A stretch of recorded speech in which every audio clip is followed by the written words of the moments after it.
사도바 선생님이 항상 기뻐하라, 쉬지 말고 기도하라, 범사에 감사하라 이렇게 말씀했습니다. 그러면 사도 바울이 그 당시의 환경과 여건이 항상 기뻐하고 항상 감사할 수 있는 환경이었느냐? 육신의 환경은 처절하고 피투성이가 되고 감옥에 갇혀서 착고에 채워서 억어된 그런 상태에 있음에도 불구하고 항상 기뻐하라, 쉬지 말고 기도하라, 범사에 감사하라 이렇게 말씀을 했습니다. 오늘 저와 여러분의 한 주간의 삶이 항상 기뻐할 조건이 없을 때가 많이 있었을 겁니다. 범사에 감사, 범사가 아니라 한순간도 감사가 사라지고 불평, 원망이 쏟아지는 환경이 또 기후가 여건이 조건이 많이 있었으리라고 믿습니다. 그럴지라도 우리에게 건강을 주셔서 오늘 이 시간에 하나님을 예배할 수 있게 했다는 그 자체에 우리는 하나님의 선택을 받은 것입니다. 그러므로 항상 감사가 넘치는 긍정적인 승리의 삶이 될 수 있기를 예수 이름으로 간절히 축원합니다. 오늘 본문의 말씀 베드로전서 1장 3절에서 9절의 말씀을 가지고 하나님을 찬송할 이유, 왜 우리가 하나님을 찬송해야 될까? 역사를 보고 지구촌에 흘러가는 모습을 보면 정말 하나님, 전지전능하신 하나님, 우주와 모든 만물을 섭리주관하시는 하나님이 정말 살아계시다면 이렇게 고통스럽게 비참하게 많은 생명이 잃게 되고 재산이 또 피해를 입게 되고 이런 많은 재해를 얻게 되는 모습을 볼 때 정말 하나님 우리가 왜 찬송을 해야 되지? 이렇게 반문을 내 스스로 할 때도 여러분도 할 때도 있으리라고 믿습니다. 그런데 그 지나가는 과정을 지나간 다음에 보면 그래도 하나님이 나를 지켜주시고 함께 하셨구나 이런 느낌이 올 때가 있으리라고 믿습니다.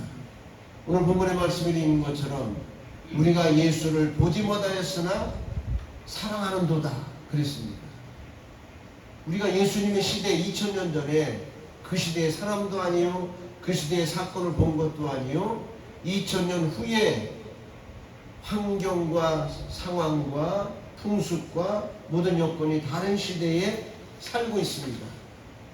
그런데 보지도 듣지도 못한 그 예수를 우리가 구세주라 믿고 사랑을 고백하고 그분에게 어려움들을 간구하고 이렇게 현실을 맡기고 항상 그래도 긍정적으로 살려고 주님을 사랑한다고 하는 고백을 할 수 있는 이 자체가 하나님의 은혜가 아니면 될 수 없다는 겁니다. 우리 힘으로 능력으로 계획을 짜고 다 이루어지는 것 같지만 이루었다 한들 결국은 그 모든 것을 내가 다 소유하고 마음껏 내 마음대로 사용해보지도 못하고 결국은 많은 것을 쌓았음에도 불구하고 결국은 다 놓고 가야 됩니다. 그럼 하나님의 은혜로 지켜주시고 함께 하시면 그것을 다 가져갈 수 있어요. 어떻게 가져갈까요? 나에게 인생의 삶을 통하여 주신 것들을 하나님의 영광을 위해서 쓰면 하나님은 그것을 상급으로 다 계산해서 우리에게 되돌려 주신다고 했습니다. 그래서 우리는 이 땅을 사는 것으로 종지부를 찍는 것이 아니라 유한한 순간의 삶을 떠나면 영원한 영생의 삶에 들어가기 때문에 그 삶 속에 우리의 모든 주님을 위한 행보를 상급으로 되돌려 주신다는 겁니다. 그래서 이 땅에서 우리가 많은 것을 얻었다 한들 내 힘으로는 가져갈 수 없어요. 죽는다 한들 그거로 금괴를 짜서 땅에 묻어준다 한들 그거 내 거 되는 거 아닙니다. 가져가는 방법은 영원한 영생의 나라의 주인 되신 그 하나님의 되돌려줄 그때에 주님으로부터 되돌려받는 그 방법밖에 없습니다. 오늘 그래서 이 본문의 말씀을 중심으로 우리가 왜 하나님을 찬양해야 될까? 그 이유가 뭔가? 말씀을 통해서 모든 것은 말씀 중심입니다.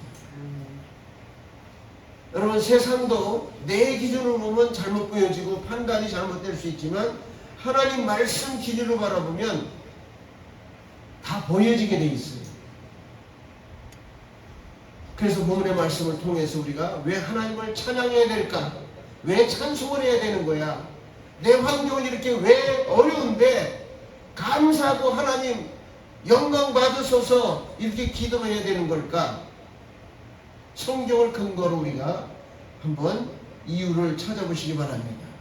첫째는 그리스도를 죽은 자 가운데서 부활하시게 하신 그 은혜를 보고 우리 하나님을 찬양해야 됩니다. 그리스도의 부활과 나와 무슨 상관이 있을까? 그리스도의 죽음과 나와 무슨 상관이 있을까? 성탄절과 나와 무슨 상관이 있을까? 예수를 믿지 않는 사람들은, 세상 사람들은 성탄절, 그 성탄절을 관계도 없지만 성탄절이니까 부어라 마셔라 먹고 즐기자, 여행 가서 즐기자, 이렇게 연관을 해서 즐깁니다. 예수를 알지 못하지만 사업하고 장사하는 그런 분들은 야, 성탄절이니까 가족별로 몰고 나와서 외식을 하고 또 영화를 보고 또 즐거운 무슨 그런 게임을 하고 이렇게 하다 보니까 야, 성탄절날 대박나는 대목의 날이야, 많은 부를 축적해야지. 예수님과 전혀 성탄절과 관계없는데도 불구하고 관계 있는 것처럼 하면서 육적인 이익을 얻습니다. 그러나 그 육적인 이익을 내가 사는 동안에는 누리는 것 같고 간직해서 많은 사람들에게 자랑하는 것 같지만 죽은 후에는 다 무가 되는 겁니다. 예수와 관계없는 삶을 살다가 죽으면 내 모든 피땀 흘린 수고가 무가 되는 겁니다. 우리가 보통 보면 한 20대 중반 후반 거의 내가 공부하고 남자는 군대 갔다 오고 뭔가 안정이 돼서 부를 좀 축적하면서 누리는 기간이 불과 20-30년도 안 돼요. 인생 80, 100세인데 누리는 기간은 20년, 30년이에요. 그것도 어느 정도 부를 축적한 분들이에요.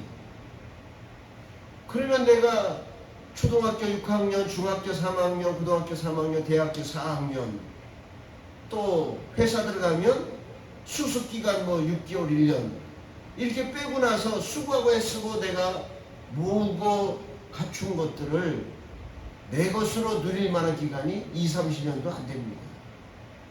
수고한 것에 비하면 얼마 안 돼요. 그럼에도 불구하고 그 모든 수고하고 누리고자 했던 준비한 것들을 다 누리지 못하고 다 갖고 가지도 못합니다. 그럼에도 불구하고 우리가 하나님을 찬송하고 영광 돌려야 될 이유는 예수와 내가 연관성이 되어졌기 때문에 그렇습니다. 예수가 왜 죽은 가운데 3일 만에 부활하셨을까? 이 이유를 알면 하나님을 찬송하지 않을 수가 없어요. 예수께서 왜 죽으신 3일 만에 부활하셨을까? 이 이유를 우리가 이 시간 깨달음으로 말미암아 하나님을 찬송할 확실한 이유를 잡으시기 바랍니다. 오늘 본문에 읽어드린 함께 읽은 3절의 말씀에 보면 찬송하리로다. 왜? 우리 주 예수 그리스도의 아버지 하나님이 그 많으신 궁유를 베풀었다는 겁니다.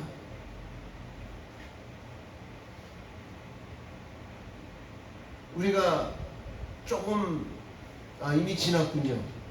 어버이날 되면 어머니 아버지의 은혜에 감사한다, 보답한다, 그래서 꽃다발도 해드리고 선물도 사드리고 외식도 하고 그럽니다만 따져보세요.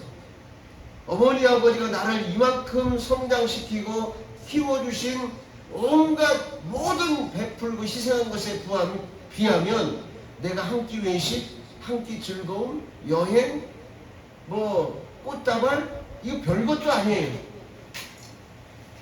근데 그렇게 작은 것만 해드려도 부모님은 뭐라 그럽니까? 야, 내가 자녀를 잘 키웠어. 효자 났어, 효자. 이게 칭찬합니다. 우리 하나님이 우리에게 베풀어 주는 것은 우리가 계산할 수도 없고 숫자로 적을 수도 없을 만큼 어마어마합니다. 그런데 그 중에 가장 기억할 것은 뭐냐? 예수 그리스도를 죽은 자 가운데서 부활하심, 이걸 기억해야 됩니다. 왜 하나님이 독생자 예수를 이 땅에 보내서 죽게 하시고 부활시켰을까? 나와 연관이 없다면 예수님이 죽음과 부활이 나와 무슨 상관이 있어요? 나와 연관이 있기 때문에 참으로 중요한 겁니다. 그리스도께서 죽은 자 가운데서 부활하심으로 말미암아 우리는 거듭나게 했다. 거듭난다는 게 뭡니까? 우리는 엄마의 뱃속에서 한 번 납니다. 그리고 육신이 죽어요. 그럼 예수 믿는 사람들은 모태에서 한 번 나시고 그 다음에 영적으로는 죽었는데 예수께서 나를 위해서 대신 죽어주심으로 내가 다시 한 번 더 영생의 삶으로 부활하는 겁니다. 그래서 두 번 난다, 거듭난다는 거예요. 이러한 산 소망을 우리에게 주셨기 때문에 예수 그리스도의 십자가에 죽으시고 부활하신 것을 우리가 기억하고 깨닫고 감사할 이유가 있다는 겁니다. 그분을 이 땅에 세상에 보내주신 분이 누구냐? 하나님이시기 때문에 그 은혜에 우리는 찬송할 이유가 있다는 거예요. 안 믿는 사람은 전혀 이 관계성을 모르기 때문에 하나님과 전혀 무관하죠. 여러분, 그런데 왜 예수님께서 오셔서 죽으셨다 부활해야 될까? 성경을 조금이라도 아시는 분, 보신 분, 신앙생활 어느 정도 조금이라도 열린 있는 분은 알 수가 있어요. 왜 부활하신 예수님을, 그 예수를 보내주신 하나님을 찬양해야 될까? 원인은 이겁니다. 우리가 선악과를 먹음으로 인해서 인류는 사망 선고를 받았어요. 선악과를 먹기 전에 우리도 천년 만년 영원히 살 수 있는 그 위치에 있었어요. 그런데 이거를 지키기 위해서는 선악과를 먹지 마라. 하나님이 우리에게 약속했어요. 이것만 먹지 않으면 너와 내가 천년 만년 억년을 창조한 우주 만물을 주간 섭리에 함께 경영하며 영생토록 영광을 누리며 살 수 있을 것이다. 이 약속을 하나 했습니다. 이걸 지켰다면 우리는 영원히 살 수 있었는데 마귀의 미혹으로, 마귀의 시기질투로 말미암아 그 유혹에 빠져서 하나님의 말씀보다 마귀의 말에 쫑긋하여 선악과를 먹고 말았습니다. 그러니 사형 선고를 받고 아담 하와 이후의 모든 인류가 죽음의 나락으로 떨어진 것입니다. 하나님과 관계가 멀어진 것이 이미 죽음이에요. 이것은 누구도 해결할 수 없습니다. 하나님이 먹지 말라는 걸 먹었으니까 인간으로는 다 죄악의 사망에 떨어졌기 때문에 사람으로는 누구도 해결할 수 없어. 해결할 수 있는 분은 하나님만이 해결할 수 있습니다. 그러니까 하나님께서 창세기 3장 15절에 예언한 대로 여인의 후손이 날 것인데 그가 뱀의 머리를 밟을 것이다. 인류를 미혹하여 하나님의 형상과 모양을 닮은 인류를 타락시킨 그 뱀의 머리를 여인의 후손이 와서 밟을 거라는 거예요.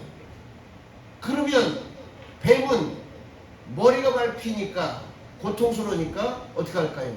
반항하겠죠? 그래서 여인의 후손에 발뒤꿈치를 물을 것이다. 다시 말하면 십자가를 위해서 오신 예수께서 여인의 후손으로 옵니다. 처녀 마리아의 몸으로 와요. 후손 그러면 보통 남성의 성을 따서 후손이라는 거예요. 그렇지만 여인의 후손이라는 건 성경에서밖에 없어요. 하나님이 아니면 여인 처녀로부터 후손을 잉태케 하는 것은 성령으로 말미암아 밖에는 방법이 없습니다. 그러니까 하나님께서 예언하신 대로, 약속하신 대로 때가 되면 여인의 후손으로 육신의 옷을 입고 인간의 인자의 모습으로 이 땅에 오셨는데 그분이 바로 예수라는 겁니다. 마태복음 1장 21절에 보면 처녀가 잉태하여 아들을 낳을 것이니 그 이름을 예수라 하라. 이 예수는 자기 백성을 저희 죄에서 싹 씻음을 해결하여 구원할 자다. 또한 그 예수 이름을 뭐라고 그랬냐면 임마누엘이라고 했습니다. 하나님이 함께하는 자다.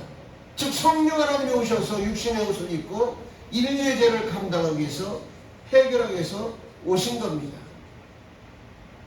하나님이 사람의 아들로 예수로 오셔서 대신 죽어주지 않냐면 먹지 말라 한 명을 어기고 사망으로 떨어진 인류의 죄를 해결할 방법이 없어요. 세상에서는 예수님을 4대 성자 중에 하나로 꼽아요. 그건 육신을 볼 때 그렇지. 그러나 예수님은 그들과 같은 레벨이 아닙니다. 석가도 성자는 맞아 도덕적으로 일반인보다 뛰어난 분입니다. 그러나 그는 메시아가 아닙니다.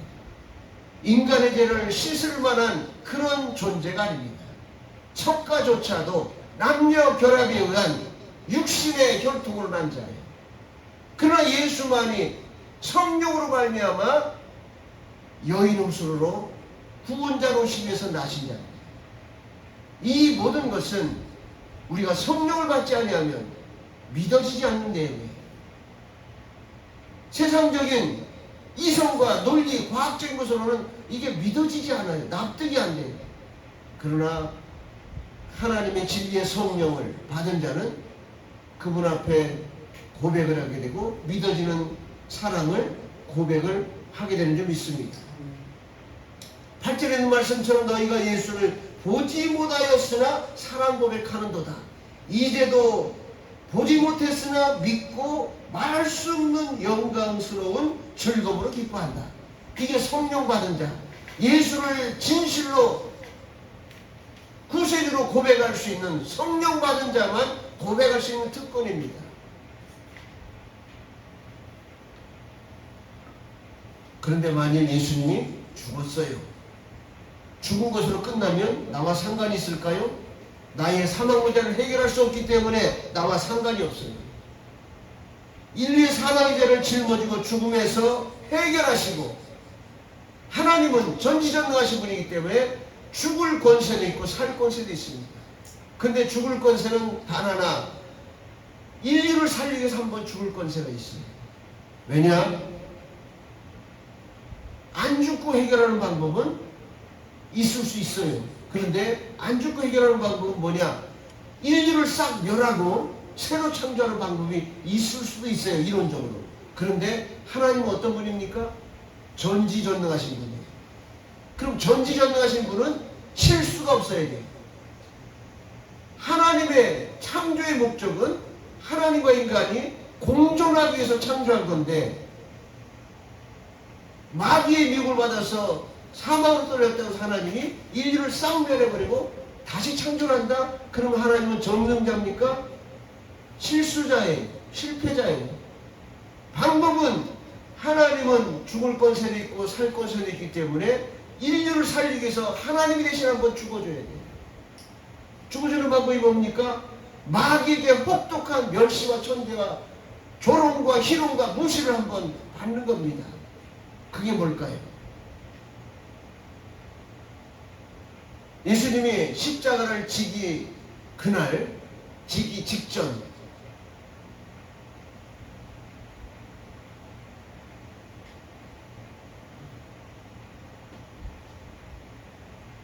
감람산에서 기도할 때 그의 제자인 가룟유다가 장로들과 군사들과 떼거지로 수십 명이 횃불을 들고 한쪽엔 칼을 들고 뭉치를 들고 예수님을 잡으러 옵니다. 그럴 때 예수님의 수석제자인 베드로가 다혈질이에요. 불의를 보면 못 참아요. 자기도 불의하지만. 그래서 한 제사장의 종인 말고라는 사람의 귀를 내리쳐서 자릅니다.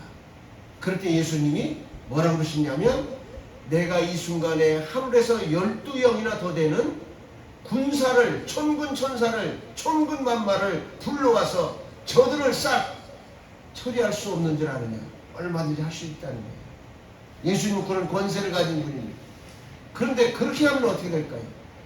인류를 살리기 위해서 오셨다는 명분이 없어져요.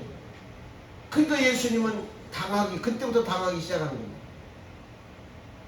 그때부터 이제 끌려다니고 희롱받고 주먹질 당하고 침뱉임 당하고 멸시천대를 받은 후에 십자가에 달려서 죽는 겁니다. 얼마든지 안 될 수 있는 방법이 있어요. 그렇지만 그 방법을 쓰면 하나님의 역할이 끝나는 거예요. 인류 살릴 방법이 없어요. 그래서 예수님은 모든 인류의 사망 선고의 죄를 감당하고 인류와 함께 죽습니다. 인류와 함께 죽는다는 것이 예수님이 십자가에 죽는 순간 인류가 다 꽥하고 죽었다는 뜻이 아니에요. 사망 선고에서 그 모든 것을 다 예수님이 죽음으로 해결했다는 거예요. 그리고 해결한 이후에 예수님이 부활하셔야 우리도 부활하잖아요. 부활하신 겁니다. 성경은 아주 논리정연해요. 성경 속에 들어가면 정말 너무나도 신기막측한 이 신기한 말씀들이 딱딱 맞아떨어지게 되어 있습니다. 우리의 사망의 문제를 해결하시고 우리를 거듭나게 하셔서 우리에게 부활의 산소망을 주신 겁니다. 예수님의 부활이 이렇게 중요해요. 그 예수님을 죽게끔 하시고 부활하시게 하기 위해서 보내주신 그 하나님이기 때문에 이 연관성을 깨달은 자는 하나님 앞에 찬송 안 할 수가 없어요. 현실이 어렵고 힘들어도 하나님께 감사 안 할 수 없어요. 하나님과 관계 회복을 해주시기 위해서 예수님이 십자가에 죽었기 때문에 우리는 하나님을 절대적으로 찬송할 이유가 있는 겁니다. 그런 자가 구원받는 거예요. 두 번째로 우리가 왜 하나님을 찬송해야 되느냐? 썩도 쇠하지 않는 영원한 기업을 있게 하셨기 때문입니다. 4절에 보면 제가 썩도 쇠라고 하는 것은 썩지 않고 더럽지 않고 쇠하지 아니하는 기업을 우리에게 있게 하셨기 때문에 하나님을 찬양해야 되는 겁니다. 그리고 썩지 아니하고 더럽지 아니하고 쇠하지 않는 게 뭘까요? 아담과 하와가 뱀의 유혹을 받아서 선악과를 먹지 않았으면 그 당시 하나님이 창조한 모든 것은 썩지도 않고 더러우지도 아니하고 쇠하지도 않고 날마다 진보 발전할 수 있는 무한무궁한 그런 놀라운 역사가 이루어졌을 겁니다. 이건 아주 뭐라 그럴까요? 만화 같은 얘기인데, 아담과 하와가 선악과를 먹지 않았더라면 우리가 초인이 되어서 그냥 눈만 깜빡하면 지금 달나라 갈 수 있어요. 눈만 깜빡하면 흑성의 토성이 갈 수 있어요. 왜 그럴까요? 우리는 피조물이었지만 하나님을 방불한 신령한 존재였어요. 썩지도 않고 쇠하지도 않고 영원한 존재예요. 시공을 초월하는 존재가 있거든요. 선악과를 먹음으로 다 잃어버린 겁니다. 마귀에게 다 빼앗긴 겁니다. 이걸 다 되찾기 위해서는 하나님만 해결할 수 있으니까 하나님이 육신의 옷으로 왔고 가장 낮은 처절한 말구유에 말밥통에 거기다가 강보에 쌓여 놓였다고 그랬어요. 그 말은 성경에 많은 핵심적인 내용이 있습니다만 말은 짐승을 말합니다. 세상 짐승 마귀 새끼에게 먹잇감이 되기 위해서 어린 양으로 예수님이 오셨다는 거예요. 누구 때문에? 나의 죄 때문에 살리기 위해서. 이렇게 타락하기 전에는 하나님이 주신 것이 썩을 게 없어요. 더러울 게 없어요. 쇠하지 않습니다. 영원한 기업으로 우리 인생들에게 하나님이 정말 왜 하나님을 찬양해야 되느냐? 하나님은 전지전능하신 분이요, 모든 창조한 것을 제일 먼저 누구에게 주었을까요? 아담과에게 다 위임했어요. 다 맡겼습니다. 부모가 자식에게 다 상속하듯이 우리에게 다 상속을 했어요. 다만 전제가 뭐냐? 선악과는 먹지 마라. 그러면 영원히 이 모든 위임된 것은 너에게 맡긴 것이니 네가 자유자작 다 운영할 수 있는 것이다. 하나님과 영원토록 천하 만물을 운행할 수 있는 것이다. 우리가 무한대 표시를 이렇게 팔자 옆으로 잡아드린 것을 무한대라고 표시합니다. 이 우주는요, 무한대입니다. 세계가 겨우 달나라에 발 한 번 디뎠는데 엄청난 세월과 엄청난 물자와 엄청난 많은 것들이 투자돼야 돼요.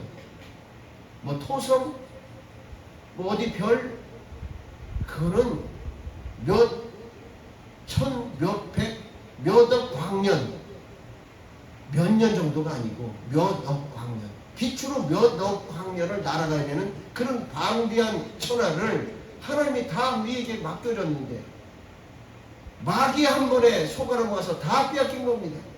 이거를 회복해줄 방법은 인간의 어떤 도덕적인 성인 감당할 수 없어요. 하나님이 인간과 똑같은 모습 와서 똑같은 고통을 받아 해결해 줘야만이 회복될 수 있는 겁니다. 그런데 썩지 않고 더러워지지 않고 쇠하지 않는 영원한 기업을 우리에게 주시겠다는 겁니다.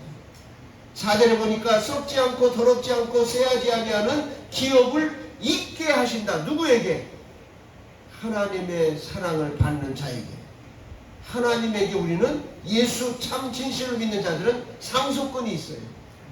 하나님 우리 아버지면 이 우주 천하 중에 일부분은 내 거예요. 여러분 거예요. 상속권이 있습니다. 세상 것은 다 얻어도 놓고 나가야 되지만 하나님에게 가면 상속권이 나에게 영원한 것이 있습니다. 너희를 위하여 하늘에 간직하셨다. 하늘에 간직하셨다. 이건 썩지도 않고 더러워지지도 않고 쇠하지도 않는 영원한 겁니다. 무슨 환상 속에 사는 얘기인 것 같지만 성경은 분명히 약속했습니다. 이 땅의 것은 아무리 좋은 것, 아무리 훌륭한 것, 아무리 또 대단한 권력인 것, 또 뭐 가지가지가 많이 있지만 세상에서 아무리 좋은 것이라도 다 썩고 더러워지고 쇠한 것들입니다. 이 땅의 것은 아무리 깨끗해도 시간이 흐르면 더러워집니다. 이 땅의 것은 영원할 것 같지만 쇠퇴합니다. 이 땅의 부귀관은 천년만년 누릴 것 같지만 한순간에 무너집니다.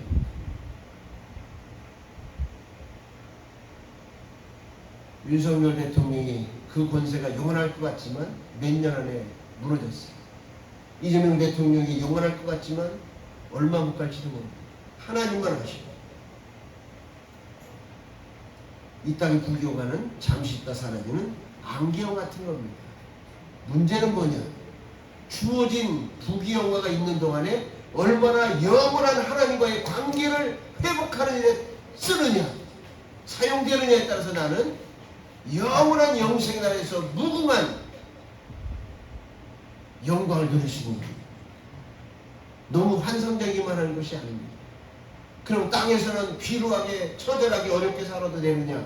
땅에서도 얼마든지 하나님은 부어주실 수 있는 약속을 하고 있습니다. 우리는 영적인 사람이니까 땅에 있는 더러워지고 썩어지고 쇠할 것에 목적을 둬서는 안 돼요. 다만 목표는 둬야 돼요. 왜냐? 영원한 나라에서 영원히 누릴 것을 예비하기 위해서 목표를 두고 얻어야 돼요. 근데 이것을 다 땅에서 누릴 것으로 목적을 두면 다 이렇게 되어 있습니다. 목표는 두고 목적은 영생에다 맞춰야 될 줄 믿습니다. 그럼 하나님 아버지께서 우리에게 주시고자 간직한 것이 뭐냐? 계시록에서는 새하늘 새 땅이라고 해요. 이 새하늘 새 땅을 이단자들 신천지 같은 데서는 성경도 뭣도 모르고 지들 멋대로 생각대로 풀어서 새하늘 새 땅에 가려면 우리 교훈을 믿어야 된다 하고 유혹을 하고 미혹을 합니다만, 성경에서 말하는 새하늘 새 땅은 그런 잘못된 것이 아닙니다. 분명히 새하늘 새 땅이 주님 오실 때 하늘로부터 내려온다고 했어요. 베드로전서 후서에도 새하늘 새 땅에서 말씀이 나옵니다. 또한 오늘도 보면 하늘에 간직한 영원히 썩지 않고 더럽혀지지 않고 쇠하지 않는 것을 너희에게 있게 하겠다, 이어가게 하겠다, 상속하겠다. 그것이 뭐냐? 또 우리가 볼 수 있는 것은 창세기 3장 23절 24절에 보면 이와 같은 말씀이 있습니다. 이같이 하나님이 그 사람을 쫓아내시고 에덴 동산 동편에 그룹들과 두루 도는 화영감을 두고 생명나무의 길을 지키게 하신다. 아담과 하와가 타락한 이후에 혹시라도 이들이 뒤늦게 깨닫고 생명나무 열매를 먹을까, 그리고 부정된 자가 천하를 다스릴까, 하나님이 염려하셔서 그 에덴 동산을 그룹은 천사들을 말해요. 그룹들과 천사들과 화영검, 아주 불바다의 검으로 망을 쳐놨어요. 아무도 접근을 하지 못하게. 그것은 다시 말하면 하나님이 창조한 것들을 영원히 쇠하지 아니하고 썩지 않고 더럽히지 않도록 하나님이 잘 보호해뒀다는 거예요. 언제 주려고? 예수 그들을 통해서 새롭게 거듭나고 구원받은 자들을 다시 주기 위해서. 이것이 다시 되돌아온다는 것은 타락 이전에 하나님과의 복된 관계가 다시 회복된다는 거예요. 물론 우리가 땅에서도 부귀영화 권세를 누려야 되지만 더 중요한 것은 영원한 영생의 나라에서의 하나님과 본래 창조한 목적에 맞는 모든 것을 누릴 수 있는 거기에 포커스를 맞추고 꿈을 꿔야 될 줄 믿습니다. 아담과 하와로부터 타락하여 사망의 일로 갔지만 예수 그리스도의 십자가의 대속 제물을 통해서 우리는 회복의 은총을 받았어요. 그리고 하늘에 간직해 두었다가 이제 다시 주고자 한다는 약속을 우리가 알았습니다. 이것이 얼마나 중요한지 모릅니다. 땅에서도 우리가 70, 강건하면 80, 장수하면 100세 산다 할지라도 그건 순간적이고 찰나적인 유한한 삶입니다. 이 유한한 삶 동안에 세상 것에 목적을 두고 가다가 다 잃어버리는 것이 아니라 세상 것에 목적이 아닌 목표를 두고 이 목적을 어디다 찍어야 되느냐? 영생의 나라의 방점을 찍어야 돼요. 땅에서 우리가 누리고 많은 것을 얻어야 되죠. 그런데 누리고 먹고 마시고 즐거움의 방점을 찍다가 다 잃어버리는 겁니다. 그래서 우리가 다시 하나님이 다시 하늘에 간직했다 주고자 하는 이것을 얻기 위해서는 무엇을 회복해야 되느냐? 지금 말씀 중에 더러 나왔습니다만 믿음으로 구원을 얻는 자에게 주신다는 겁니다. 간단해요. 믿음으로 구원 얻는 자들. 하나님이 세상을 이처럼 사랑하사 독생자를 주셨으니 누구든지 저를 믿으면 타락이 전에 창조한 것을 그들에게 돌려주신다는 겁니다. 여기 계신 저를 포함해서 네 분도 하나님의 나라에 가면 분복이 차이가 있을 거예요.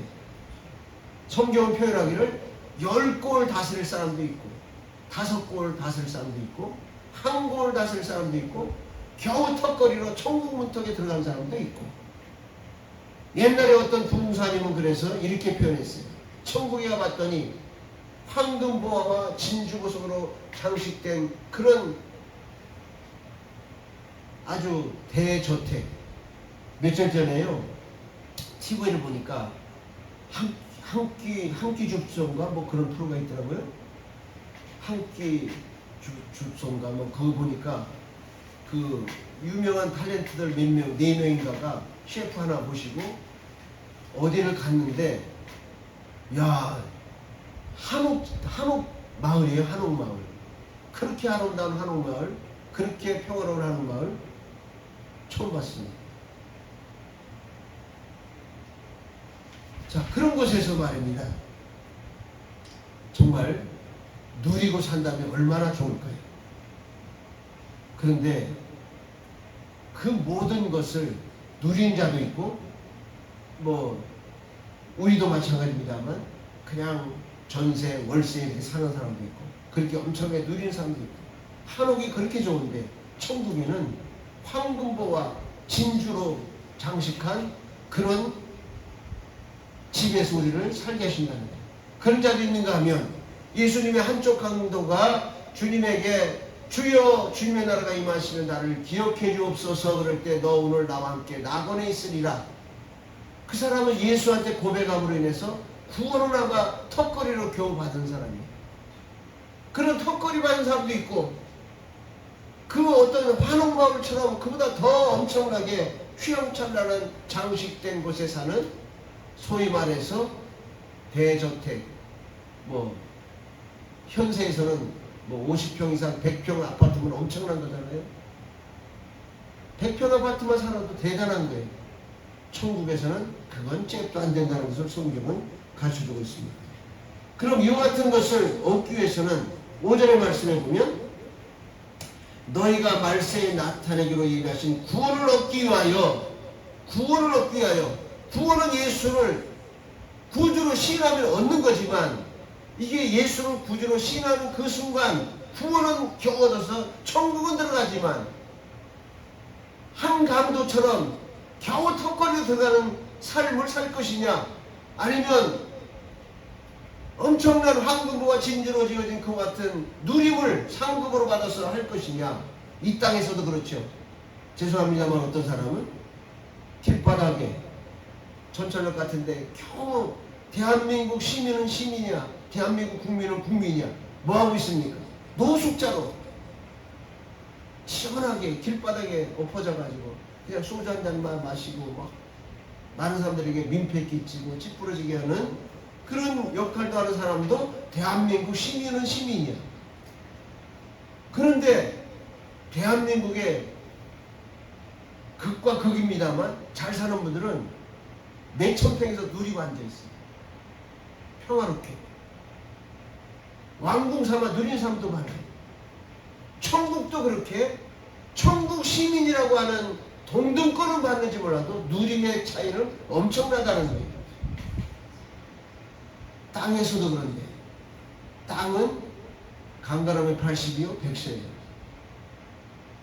천국의 영생의 세계는 무한대입니다. 우리는 어디에 방점을 두고 어디에 포커스를 두고 인생을 승리롭게 지혜롭게 살아야 될까. 그런데 겨우 턱걸이로 노숙자와 같이 대한민국 시민권의 주민등록증을 받는 자가 있는 것처럼 천국에도 천국 시민권을 받아서 겨우 들어가는 자가 있는가 하면 많은 것을 누리고 오는 자가 있습니다. 대재벌이 그저 눈 뜨고 감았다니까 재벌된 거 아니죠.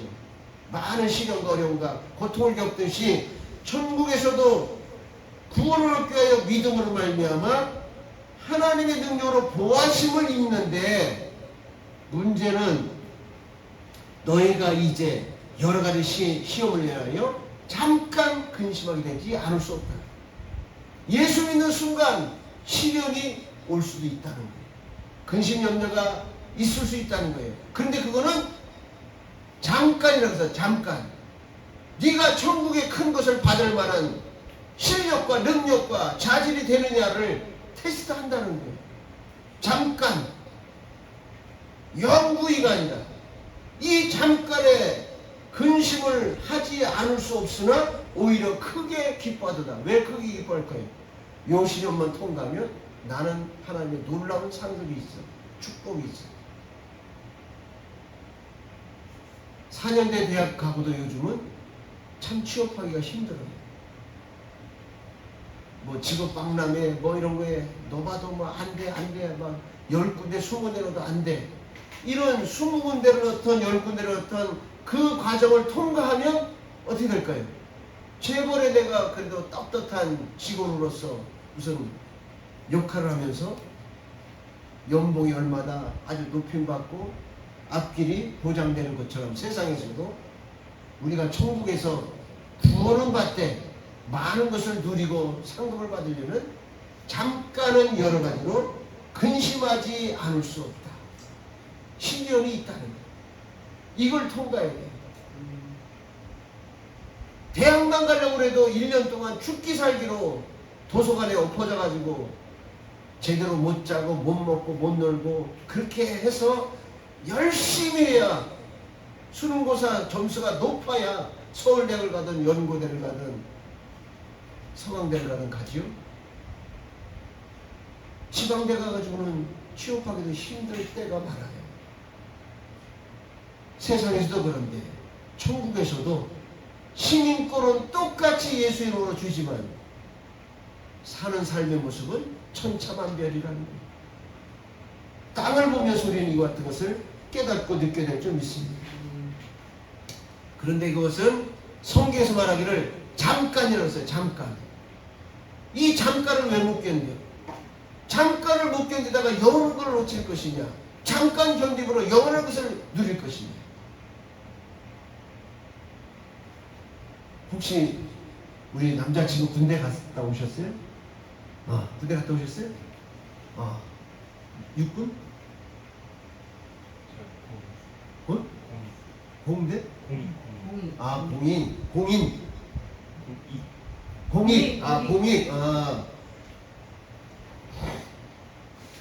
공익. 공익 그거 근무하는 거. 군대 가면 한 달 동안 훈련 받는 거 있죠. 훈련도 받았어요? 한 달 훈련 받고 그 다음에 이거를 테스트하죠. 테스트 통과돼야 짝대기를 달아요. 통과 못하면 한 달 동안 그것을 반복해서 더 고생해야 돼요. 뭐냐면 그 한 달 견디기가 어렵다고 내가 군대 부대는 내가 이런 집에서 이렇게 평화롭게 잘 먹고 쉬고 놀고 그랬는데 여기 가서 내가 개고생을 해? 그리고는 그냥 요령 피우고 적당히 하다가 딱 테스트 받는 날 그나마 통과하면 다행인데 못 통과하면 어떻게 돼요? 한 달 또 개고생을 해야 돼. 무슨 얘기냐? 우리가 피할 수 없으면 뭐해라? 즐기라는 거야. 예수 믿고 천국 갈 사람들이 이건 피할 수 없는 관문을 잠깐은 겪어야 돼. 피하려고 하지 말고 피할 수 없는 거니까 즐기라 이 말이에요. 그래서 여기 뭐라고 했어요? 오히려 크게 기뻐하도다. 그게 뭡니까? 내가 하나님의 자녀로 인정을 받고 있구나. 그래서 시련이 오네?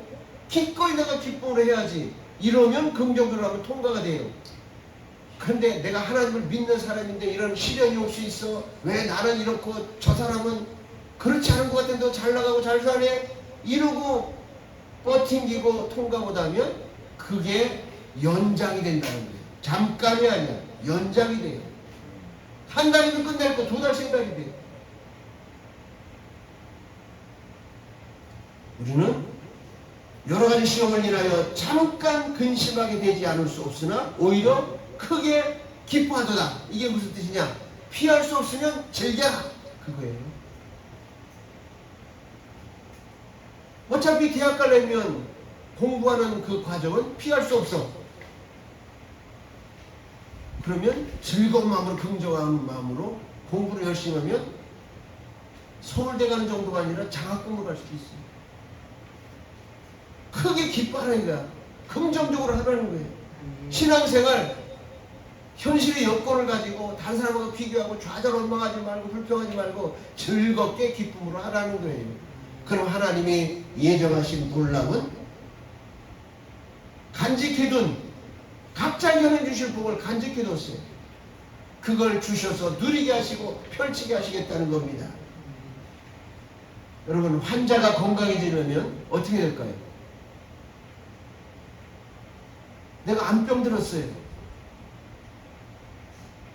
건강하게 행복한 삶을 더 누리기 위해서는 어떻게 돼요? 수술대에 올라가서 칼질을 몇 번 당해야 돼요. 그래 안 그래요? 아픔을 감수하고 그거를 배를 째든지 어떻게 하든지 도려내는 아픔을 겪어야 돼요. 더 건강한 행복한 삶을 위해서 그런 살을 찢고 도려내는 아픔, 고통을 견뎌야 돼요. 아, 나도 찢는 거 아파서 못해. 버텨. 버티다가 그냥 가는 거예요. 그 아픔을 감수하고 배를 째든 어떻게 하든 그걸 떼어내고 수술하면 회복되기까지 몇 개월 고통스러운 걸 통과하면 기쁨과 행복의 나라가 펼쳐진 겁니다. 천국도 신앙생활도 이와 같아요. 믿음으로 승리하면서 여러 가지 시련을 근심하지 않을 수 없지만 긍정적으로 피할 수 없으면 즐기다. 피할 수 있으면 내가 적극적으로 더해서 통과가 되면 그 다음에 감추어 놓은 하나님의 놀라운 간직한 축복이 나에게 열리게 될 줄 믿습니다. 이래서 우리는 하나님을 찬양해야 되는 거예요.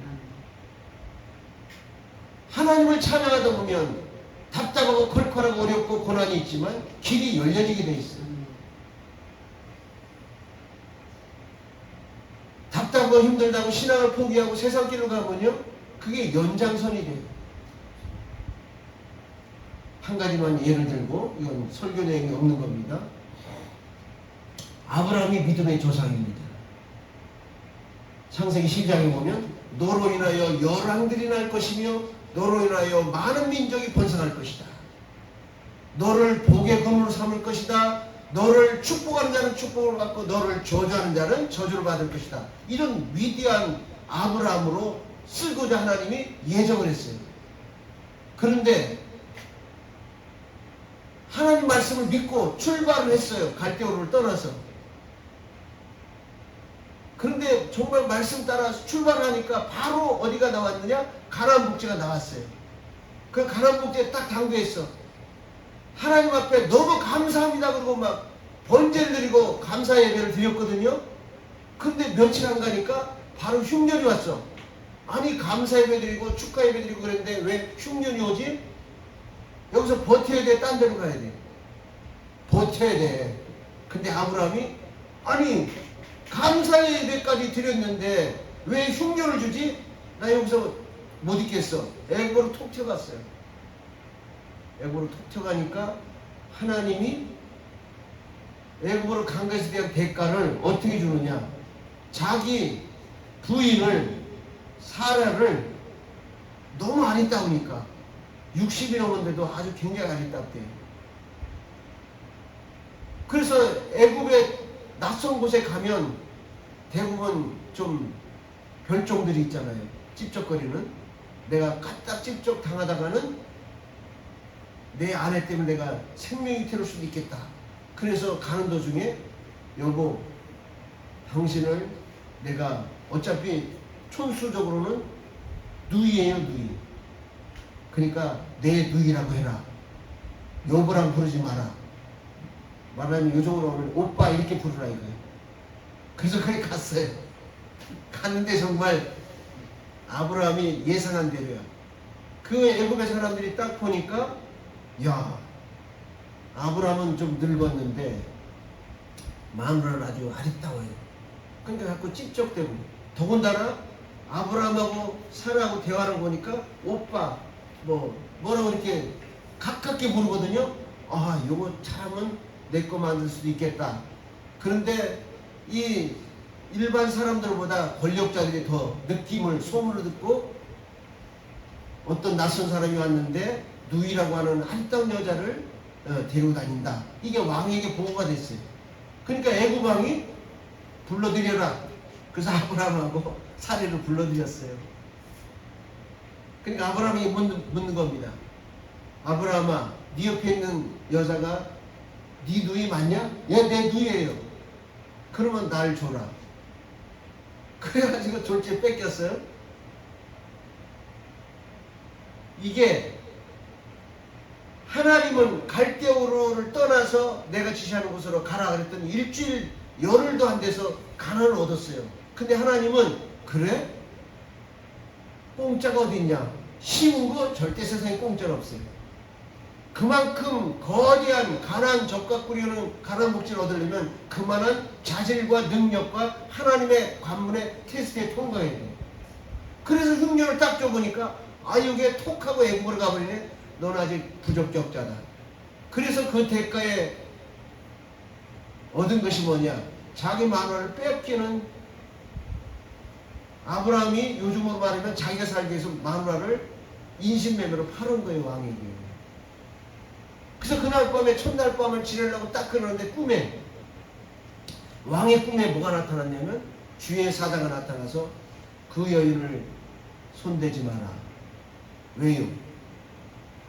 그 여인은 아브라함이라고 하는 선지자의 아내니라. 아니요. 그 아브라함이 분명히 누이라고 그랬는데요. 그래서 내가 범죄하지 못하도록 막아준다는 거예요. 왜냐? 하나님의 사람의 아내를 건드리면 네가 저주를 받아서 이 나라의 모든 여인들은 태문이 막힐 것이다 그랬어요. 그러니까 왕이 실수해서 사례를 건드리면 사례 때문에 애굽의 모든 여인들은 태문이 막히는 거예요. 씨가 마르니까 언젠가는 망하는 나라가 돼요. 왕의 부인도 왕비도 씨가 마르니까 이제 왕의 대가 끊겨 멸종의 직전에 들어가는 거예요. 그러니까 하나님의 사자에게 나는 아직 사례를 손도 안 잡았습니다. 그래, 잘했다. 너희에게 저주와 진노가 임하지 않기 위해서 이걸 막으려고 내가 왔다 그래서 그 고선으로 끝났습니다. 다음날 왕이 백관들을 다 모아놓고 내가 이 아브라함의 누이라고 하는 여인을 첫날 밤을 지내다가 밤에 아주 깜짝 놀랄 일을 당했다는 거예요. 이 여인은 아브라함의 아내요. 아브라함은 천지만물을 창조하신 하나님의 선지자니까 누구도 눈 하나, 손가락 하나, 머리털 하나 까딱 건드렸다가는 하나님의 진노도 있겠지만 내가 가만두지 않겠다 그러고는 왕이 사라를 보호해주는, 아브라함을 보호해주는 보호막이 돼요. 그뿐만 아니라 아브라함에게 사라를 좀 욕먹이고 부끄러움을 당하게 했으니까 거기에 따른 보상으로 뭐 양과 뭐 소와 많은 재물과 폐물을 막 쏟아부어 줍니다. 그리고 다시 네 갈 곳으로 가라. 그러니까 아브라함이 가나안으로 결국 다시 와요. 가나안으로 다시 와서 하나님을 섬김을 시작하려고는 했지만 어떻게 됐어요? 이방인에게 수치와 조롱거리 된 그런 한번 전적이 있잖아요. 그 전적 때문에 하나님이 바로 아브라함에게 네 옆구리에서 열왕이 나올 것이다. 하늘의 별과 같이 바다의 모래와 같이 자손이 퍼질 것이다. 바로 자손을 줄 수도 있었는데 연장이 돼요. 몇 년 동안 연장이 될까요?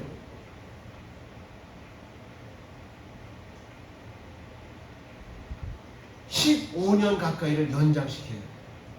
그러니까 15년 동안 사라에게 태문이 안 열려요. 한 15년 지난 후에 이제 하나님이 이제 때가 돼서 열어주려고 하는 순간 아브라함이 또 못 참아. 사례도 못 참아. 사례가 입이 방정해. 아니 하나님이 바다의 모래알과 같이 뭐 하늘의 별과 같이 당신의 옆구리에서 열왕이 나오고 복의 근원으로 삼게 했다고 하시면서 수십 년이 지나도록 왜 반응이 없냐 이게. 사라의 몸에 아무 태문이 열리지 않고 그러니까 내 몸종 하가를 줄 테니 하가를 취하라 이거야. 내가 절대 여기에는 시비를 안 걸겠으니까 하가를 취하라 이거야. 아브라함이 또 옳다코냐고 하가를 취했어요. 그래서 임신해가지고 난 아기가 누굽니까? 이스마엘이에요. 하나님이 이걸 보고 아니 이제 십몇 년을 견뎌서 이제 막 줄라 그러는데 주의 사자가 와서 이제 명령이 되면 사라에게 아기가 있을 것이다 이러려고 막 준비하고 있는데 아브라함과 사라가 인간의 방법으로 선수치는 거예요. 그러니까 또 10년이 늦어져. 우리 인간의 방법으로 하면 곧 될 것 같지만 하나님의 방법이 늦은 것 같지만 가장 빠른 방법이에요. 그래서 내가 오늘 여기 말씀처럼 잠깐 고난을 받지 않을 수 없으나 크게 기뻐하는 게 뭐예요? 피할 수 없으면 즐기라는 거야, 고난을.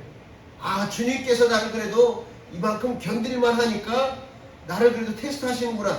감사합니다. 이 정도야 내가 견딜 수 있죠. 이를 악물고 통과하라는 거예요. 그러면 한 번 이길 수 있어. 한 번 지면 두 번 건너뛰어야 돼. 두 번 지면 네 번 건너뛰어야 돼. 아브라함이 한 세 번을 건너뛰면서 비로소 하나님의 성품을 깨달아요. 하나님을 한번 약속하면 반드시 주는구나. 이걸 깨닫습니다. 언제 실행하느냐? 나중에 100세 때에 이삭을 낳습니다. 십몇 년 어느 정도 청년이 될 때까지 키웠어요. 하나님이 마지막 테스트를 합니다. 네 아들을 모리아 산상에 번제로 각을 떠서 드려라. 아브라함이 또 까딱 생각하면, 아니 다 큰 애를 잡아 죽이라고? 인간적인 생각을 했으면 모리아 산상에 제물을 못 바쳤을 거예요. 또 사례가 이 내용을 알면 펄펄 뛰겠죠. 그래서 아브라함이 하나님의 성품을 알기 때문에 사례와 의논하지 않습니다. 꼭두 새벽에 장작과 하인 몇 명과 횃불 만들고 나귀에 싣고 이삭을 나귀에 태워가지고 3일 길을 가요. 3일 길 가는 동안 뭐가 있을까요? 내가 정말 가는 게 맞나? 정말 잡아 죽여야 되나? 살려야 되나?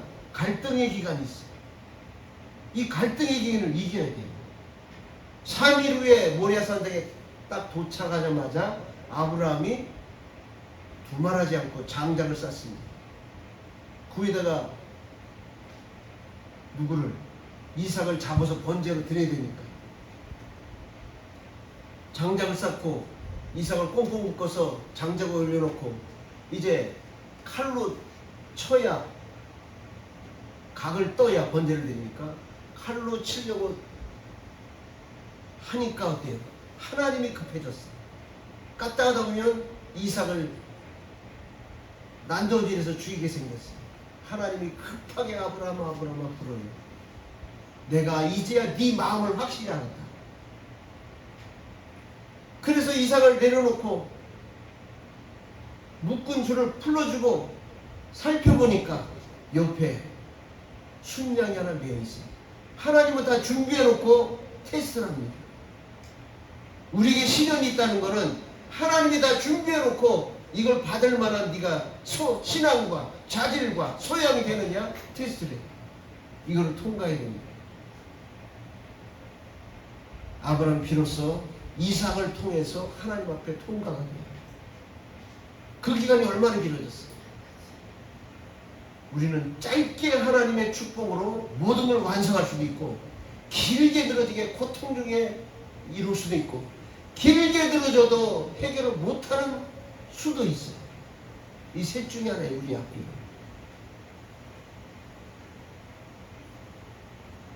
하나님은 창조주요, 우리는 피조물이에요. 하나님은 토기장이요, 우리는 질그릇이에요. 하나님이 질그릇을 만들었으면 주인이 쓰고자 하는 대로 난 잘 쓰여지면 축복받는 거예요. 하나님의 축복으로 승리할 수 있는 저와 여러분이 될 수 있기를 예수 이름으로 축원합니다. 기도합니다.